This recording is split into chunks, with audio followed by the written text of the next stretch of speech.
अब यहाँ पर एक गोपी ने मैया यशोदा जी को बुलाया। अरे यशोदा जी, यहाँ तो आओ। तो मैया यशोदा जी आती है। तो मैया यशोदा जी कहती हैं, बोलिए गोपियों, आप यहाँ कैसे, और वो भी इतने लोग यहाँ क्यों आई हो? तो एक गोपी कहने लगी, यशोदा जी मैं आपको क्या बताऊं, आपके लाला ने तो ऊधम ही मचा दिया। तो मैया यशोदा जी कहती हैं, अरे कैसा ऊधम, मेरा लाला तो कुछ नहीं करता। तो गोपी बोली, अरे कैसे नहीं करता, मैं बताती हूँ। एक दिन रात्रि में मैं और मेरे पति सो रहे थे। अब ध्यान से सुने, गोपी कहती है, एक दिन रात्रि में मैं और मेरे पति सो रहे थे, तो आपका कन्हैया जाने कैसे आ गया, मेरी चोटी को मेरे पति के दाढ़ी से बांधी, और जैसे ही बांधी तो मेरे पति रात्रि में बोले, देवी मुझे प्यास लगी है, पानी लाओ। तो जैसे ही गोपी पानी लेने के लिए उठी तो महाराज उनके पति की दाढ़ी आधी उखड़ गई। मैया यशोदा कहने लगी, क्या बात कर रही हो, मेरा लाला इतना उद्यमी हो गया, मैंने तो कभी सोचा ही नहीं था। तो एक दूसरी गोपी बोली,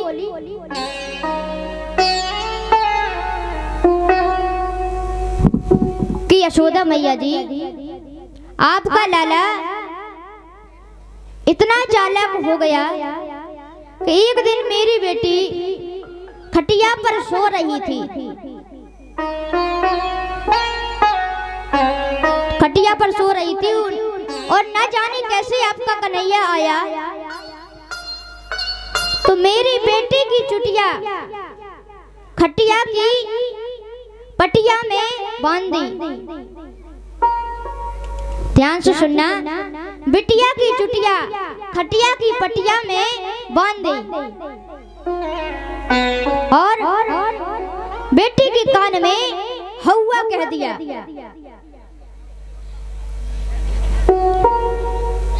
मेरी बेटी की चुटिया खटिया की पटिया में बांध दी, और तुरंत कान में कह दिया हौवा। तो मेरी बेटी हौवा के नाम से डरती थी। तो जैसे ही उसने हौवा नाम सुना तो मेरी बेटी जैसे खटिया से उठी, और जैसे ही उठी तो जमीन पर खटिया के साथ साथ वो भी गिर गई। ऐसा है तुम्हारा कन्हैया। यशोदा मैया बोली, ऐसे मुझे विश्वास नहीं होगा, कोई सबूत लाइए कि मेरे कन्हैया ने यह सब किया है। तो गोपी कहने लगी, ठीक है, जब आपका कन्हैया पकड़ा जाएगा तब कन्हैया को पकड़कर ही तुम्हारे पास में लाऊंगी। अब गोपी ने क्या किया, दही की मटकी को टांग दिया, और ऊंचा नहीं टांगा, नीचे की ओर टांग दिया, और उस मटकी में एक घंटी भी लगा दी। तो हमारे कन्हैया जी माखन खाने के लिए आ गए। जैसे ही आए, कन्हैया ने मटकी के ऊपर देखा, यहाँ पर तो घंटी लगी हुई है। तो भगवान घंटी से कहने लगे, सुनो,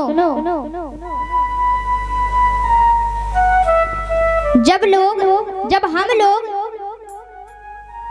माखन को खाएंगे तब बिल्कुल नहीं बजना। तो घंटी बोली, जैसी आपकी इच्छा, जो आप बोलेंगे वही होगा। तो पहले अब यहाँ ध्यान से सुने, सबसे पहले श्री दामा ने माखन को खाया, फिर मधुसूदन ने माखन को खाया। अब धीरे धीरे सब सखाओं ने माखन खाया। अब बारी आई कन्हैया की,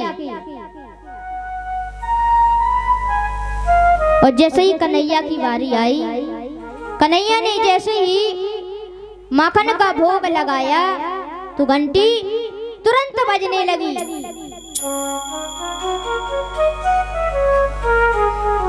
तो जैसे ही घंटी बजी तो वहां गोपी आ गई,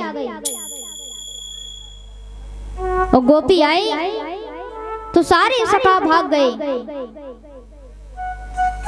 अब गोपी ने कन्हैया को पकड़ लिया। अब जैसे ही पकड़कर तो हाथ पकड़कर मैया यशोदा जी के पास में ले जा रही हैं। तो कन्हैया ने सोचा, अगर गोपी मुझे मैया यशोदा जी के पास में ले गई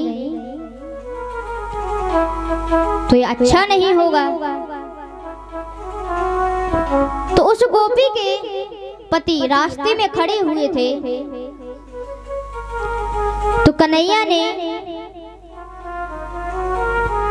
उनके पति से कहा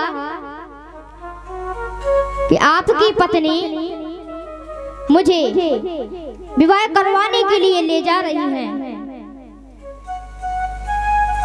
तो कन्हैया ने अपने हाथ को निकाला, जैसे ही छुड़ाया और उनके पति का हाथ उनके हाथ में थमा दिया। लेकिन गोपी को पता नहीं चला। अब गोपी अपने पति का हाथ लेकर मैया यशोदा जी के महल में पहुंच गई और मैया यशोदा जी को आवाज लगाई। मैया यशोदा जी बाहर आई तो गोपी कहने लगी, अब यह देखो, आपका कन्हैया माखन कर खाते समय पकड़ा गया। तो यशोदा मैया ने जब पीछे की ओर देखा तो मैया यशोदा कहने लगी, पीछे देखो तो सही, कौन है? कन्हैया है? बताओ, कन्हैया है कि तुम्हारा खसामा है? यशोदा मैया ऐसे ही बोली। भागवत जी में लिखा हुआ है, पीछे देख, कौन है? कन्हैया है कि तेरा खसम है? और जब जैसे ही गोपी ने देखा तो शांत खड़ी हो गई और मैया यशोदा जी के पीछे से कन्हैया जी आंख को मीड़ते हुए मैया यशोदा जी के पास में पहुंचे। कन्हैया ने कहा, क्या हुआ मैया?